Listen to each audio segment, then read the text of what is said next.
Assalamualaikum warahmatullahi wabarakatuh. Halo semuanya, selamat siang.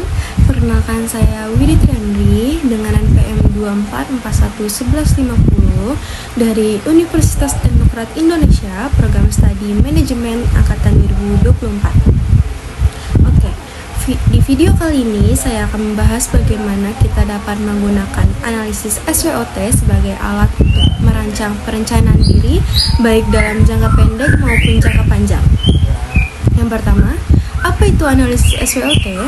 Analisis SWOT adalah metode evaluasi diri yang mencakup 4 elemen utama. Yang pertama, strength atau kekuatan, merupakan keunggulan atau sumber daya internal yang memberikan nilai tambah dan membedakan dari pesaing. Contohnya termasuk reputasi merek yang kuat, teknologi canggih, atau tim yang berpengalaman. Yang kedua, weaknesses atau kelemahan, aspek internal yang menghambat kinerja atau pencapaian tujuan ini.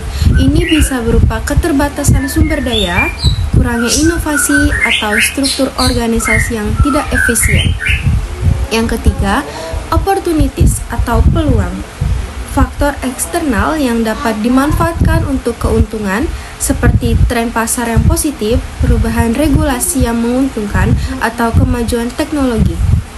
Yang keempat, threats atau ancaman, elemen eksternal yang berpotensi menghambat atau merugikan seperti persaingan yang meningkat, perubahan kebijakan pemerintah, atau krisis ekonomi.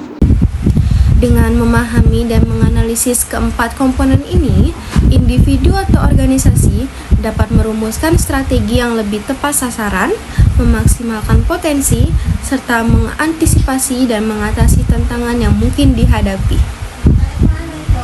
Next, manfaat analisis SWOT pribadi. Melakukan analisis SWOT pribadi memberikan beberapa manfaat, antara lain yang pertama, peningkatan kesadaran diri. Yang kedua, perencanaan karir yang lebih baik. Yang ketiga, antisipasi risiko. Dan yang keempat, pengambilan keputusan yang tepat. Sebagai contoh, berikut adalah analisis SWOT pribadi. Yang pertama, strength, kemampuan komunikasi yang baik, disiplin, dan keterampilan teknis. Yang kedua, weaknesses, kurangnya pengalaman dalam manajemen proyek, keterampilan presentasi yang perlu ditingkatkan. Yang ketiga, opportunities, tersedia pelatihan online gratis, jaringan profesional yang luas. Dan yang keempat, persaingan ketat di pasar kerja, perkembangan teknologi yang cepat. Dengan analisis ini, kita dapat merancang strategi untuk memanfaatkan kekuatan dan peluang, serta mengatasi kelemahan dan ancaman. Perencanaan jangka pendek mencakup tujuan yang ingin dicapai dalam 6-12 bulan ke depan. Contohnya, yang pertama, meningkatkan keterampilan, yaitu mengikuti kursus online untuk memperdalam pengetahuan di bidang tertentu.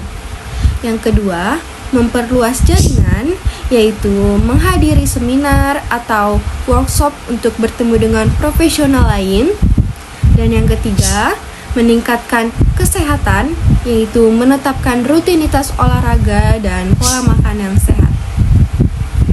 Perencanaan jangka panjang mencakup tujuan dalam 3-5 tahun ke depan, seperti karir, yaitu mencapai posisi atau manajerial atau spesialis di bidang tertentu.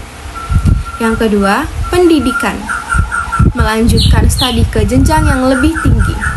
Dan yang ketiga, kehidupan pribadi, membeli rumah atau memulai keluarga. Tujuan jangka panjang membantu kita tetap fokus dan termotivasi dalam perjalanan karir dan kehidupan pribadi. Integrasi SWOT dengan perencanaan diri menggabungkan analisis SWOT dengan perencanaan diri memungkinkan kita untuk mengidentifikasi tujuan yang realistis seperti berdasarkan kekuatan dan peluang yang ada. Yang kedua, mengembangkan strategi pengembangan diri untuk mengatasi kelemahan dan menghadapi ancaman.